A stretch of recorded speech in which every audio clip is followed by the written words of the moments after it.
यांना महिला संरक्षण महाराष्ट्र राज्याध्यक्ष त्यांनी आपलं मनोगत व्यक्त करावं. नमस्कार.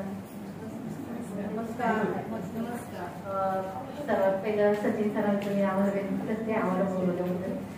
मी महिलांच्या आपल्या काही प्रॉब्लेम फॅमिलीच्या असतील अशा गोष्टी सोडवते.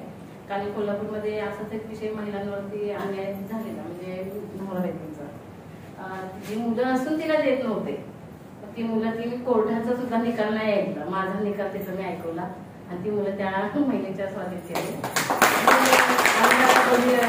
मॅडम ज्या आहेत त्या ह्या संस्थेच्या ग्लोबल इंडियामध्ये आहेत, त्यांचंही काम बरंच आहे. मागच्या वर्षी आपण स्वप्नेकर हॉलला आपण घेतलेलो.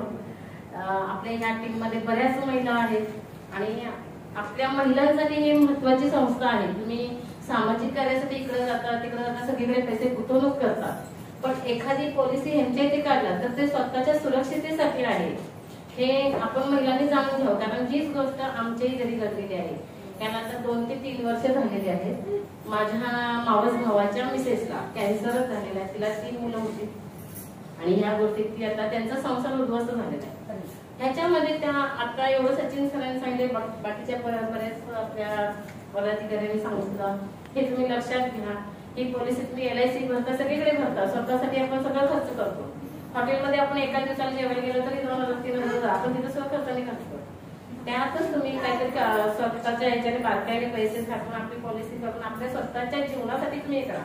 ह्या गोष्टीसाठी लाजू नका आणि ह्या कंपनीला जॉईन व्हा आणि स्वतःचा बिझनेस पण मोठा आहे, चांगला पण होईल. ह्याच्यासाठी पण मी सर्व संस्थेच्या आपल्या ह्या मॅडमनी पण बराच वेळ सगळ्यांचं मन करमणूक केंद्र केलेलं आहे. त्यामुळे आणि बोलल्याबद्दल एवढा मला वेळ दिला आणि मलाही आज खूप गडबड आहे. सचिन सरांनी खूपच रिक्वेस्ट केली म्हणून मी आले. नलवडी मॅडमच्या घरी कार्यक्रम आहे, त्यांचा जीव खाली व्हायला लागलाय. एवढं बोलून मी माझे 2 शब्द थांबवते. जय शिवराय. जय